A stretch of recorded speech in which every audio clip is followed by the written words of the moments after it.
मायावती ने फिर करवाई भतीजे की री एंट्री। आकाश आनंद को मिली बड़ी जिम्मेदारी। कौन है बीएसपी के नए राष्ट्रीय संयोजक आकाश आनंद?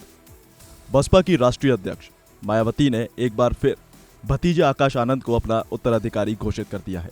पहले भले ही मायावती ने आकाश को स्टार प्रचारक के तौर पर पार्टी में शामिल किया था, लेकिन अब आकाश को बहुजन समाज पार्टी का राष्ट्रीय संयोजक बना दिया गया है।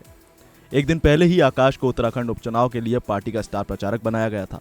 देखा जाए तो लोकसभा चुनाव के दौरान मायावती ने अपने एक फैसले से सभी को चौंका दिया था। उन्होंने भतीजे आकाश आनंद को इमेच्योर बताकर न सिर्फ पार्टी के नेशनल कोऑर्डिनेटर पद से हटा दिया था, बल्कि आकाश के मैच्योर होने तक मायावती ने उन्हें अपना उत्तराधिकारी बनाने से भी मना कर दिया था।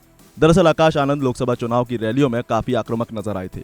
तो ऐसे में ये सवाल उठता है कि जब खुद मायावती ने आकाश को इमेच्योर बताया था, तो अचानक अब उन्होंने आकाश को पार्टी का उत्तराधिकारी कैसे बना दिया? तो आइए जानते हैं आकाश आनंद के बारे में कुछ खास बातें। कौन है आकाश आनंद? आकाश आनंद बसपा प्रमुख मायावती के छोटे भाई आनंद कुमार के बेटे हैं। 1995 में नोएडा में जन्मे आकाश ने नोएडा और गुरुग्राम से ही अपनी पढ़ाई लिखाई की और उसके बाद वो लंदन यूनिवर्सिटी से MBA करने के लिए चले गए। लंदन से लौटने के बाद उन्होंने बिजनेस में हाथ आजमाया, लेकिन कुछ खास कमाल नहीं कर पाए। इसके बाद साल 2017 में आकाश की एंट्री राजनीति में हुई, जिसके लिए खुद मायावती ने आकाश को राजनीति के गुण सिखाए। वो पिछले कई सालों से बहुजन समाज पार्टी में एक्टिव हैं। खासतौर पर यूथ को पार्टी से जोड़ने में आकाश आनंद की बड़ी भूमिका मानी जाती है। शायद यही वजह है कि आकाश आनंद पिछले साल 3 राज्यों में विधानसभा चुनाव की जिम्मेदारी भी निभा चुके हैं। बता दें कि भतीजे आकाश आनंद को मायावती ने 2017 में यूपी विधानसभा चुनाव में मिली हार के बाद लॉन्च किया था।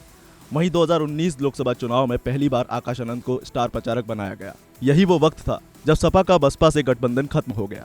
इसके तुरंत बाद मायावती ने आकाश आनंद को प्रमोट किया और उन्हें पार्टी का नेशनल कोऑर्डिनेटर घोषित कर दिया था। लेकिन अगर आकाश आनंद के कामों की बात की जाए तो वो बहुजन समाज पार्टी को आगे बढ़ाने में कामयाब रहे हैं। आपको बता दें कि सोशल मीडिया पर अपनी एक्टिविटी से उन्होंने कई युवाओं को पार्टी से जोड़ने का काम किया है।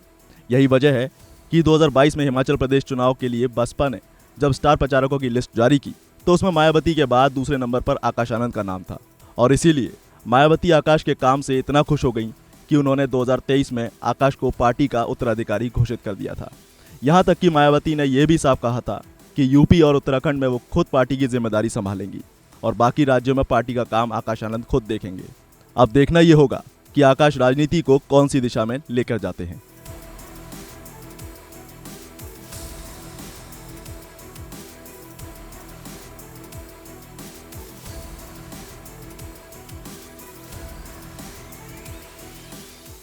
फिलहाल के लिए इस खबर में बस इतना ही। अगर खबर पसंद आई हो तो इसे लाइक शेयर करना ना भूलें और सब्सक्राइब करें वन इंडिया।